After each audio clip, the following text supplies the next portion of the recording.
हाँ जी नमस्कार, कैसे आप? मस्त एकदम। आज अपन बात करने वाले हैं अपना चैप्टर न्यूक्लियस के टॉपिक्स आइसोटॉप्स, आइसोबार, आइसोटोन और आइसोमर्स के बारे में। तो सबसे पहले स्टार्ट करते हैं किसके बारे में? आइसोटॉप के बारे में। आइसोटॉप क्या होता है कि ऐसे एलिमेंट जिसके मास नंबर क्या हो different different but atomic number क्या हो सेम, तो क्या कहलाता है? आइसोटॉप। तो जैसे देखते हैं the atoms of an element which have the same atomic number but different mass number. तो देखते हैं कि न्यूक्लियड को पहले रिप्रेजेंट कैसे करते हैं? जेड ए से, या जेड क्या होता है? Atomic number. एक्स क्या है कि केमिकल सिंबल किसका? किसी भी एलिमेंट का। ए क्या है? Mass number. तो ये अपना मास नंबर क्या होना चाहिए? डिफरेंट। और एटॉमिक नंबर क्या होना चाहिए? सेम। तो क्या कहलाता है अपना? आइसोटॉप। क्लियर? जैसे एग्जांपल है तो 1h1 1h2 एंड 1h3। तो आप देख सकते हो नीचे कि सबका जेड क्या है? सेम है। तो यहां मैं लिख दूं जेड क्या होगा? सेम।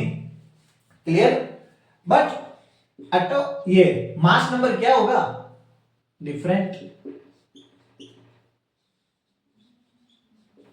क्लियर हुआ? तो आइसोटॉप्स याद करने की ट्रिक क्या है? टॉप टॉप क्या होना चाहिए? डिफरेंट। टोपी जिसकी डिफरेंट हो वो आइसोटॉप कहलाएगा। क्लियर? तो यहां लिख दूं मैं शॉर्ट में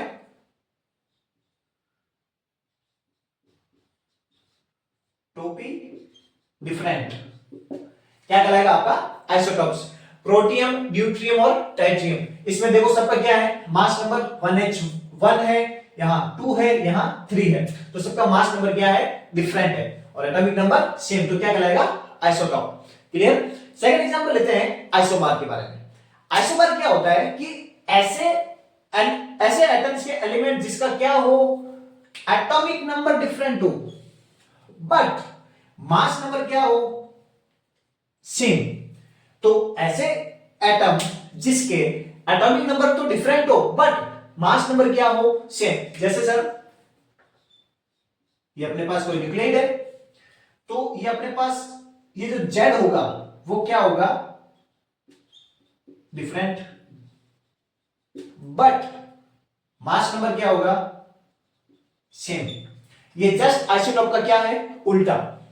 कि आइसोटॉप में क्या था? ये था डिफरेंट, ये था सेम। तो क्या कहलाता है अपना ये? आइसोबार। तो एग्जांपल लेते हैं जैसे 1h3 एंड 2he3। तो आप देख सकते हो दोनों में इनका मास नंबर यहां पर भी 3 है, मास नंबर यहां पर भी 3 है। तो क्या कहलाता है अपना? आइसोबार। क्लियर हुआ? याद रखने की टिक क्या है? आइसो बार। बार मतलब बी से बेस। तो बेस क्या होना चाहिए? डिफरेंट। तो जिसका बेस डिफरेंट हो क्या कहलाएगा? आइसोबार। क्लियर? तीसरी बात करते हैं आइसोटोन की। आइसोटोन क्या होता है? देखो नाम में भी देखो आप समझ सकते हो, टोन मतलब न्यूट्रॉन, टोन न्यूट्रॉन। तो ऐसे न्यूक्लियड जिनके नंबर ऑफ न्यूट्रॉन्स क्या हो? सेम हो। जैसे मैं कोई एलिमेंट लेता हूं कोई भी, जैसे x जिसका एटॉमिक नंबर कुछ होगा और मास नंबर कुछ और होगा। दूसरा लेता हूं y जिसका एटॉमिक नंबर कुछ और होगा, मास नंबर अलग और होगा। तो आइसोटोन कब होंगे? जब उनके न्यूट्रॉन्स की जो नंबर होंगे वो हमेशा सेम हो। तो क्या कहलाएगा अपना? आइसोटोन। तो देख लेते हैं definition. The nuclides having the same number of neutrons क्या कहलाता है? आइसोटोन। जैसे एग्जांपल लेते हैं 17Cl37 एंड 19K39। तो दोनों को देखें तो ये भी डिफरेंट, ये डिफरेंट, ये डिफरेंट, ये different.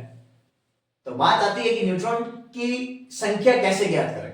How to find number of neutrons? तो एक फॉर्मूला है अपने पास, number of neutrons equals to mass number minus atomic number. तो यहां देख सकते हो इसमें नंबर ऑफ न्यूट्रॉन निकाला है, ए कितना यहां पर? 37 माइनस 70, कैलकुलेट करोगे 20। इसका भी देखो 39 माइनस 90 20। तो दोनों के क्या है? नंबर ऑफ न्यूट्रॉन सेम है। तो ऐसे न्यूक्लियड जिनके नंबर ऑफ न्यूट्रॉन सेम हो क्या कहलाता है? आइसोटोन। क्लियर हुआ? नेक्स्ट बात करते हैं आइसोमर की। आइसोमर तो आपने केमिस्ट्री में भी सुना होगा।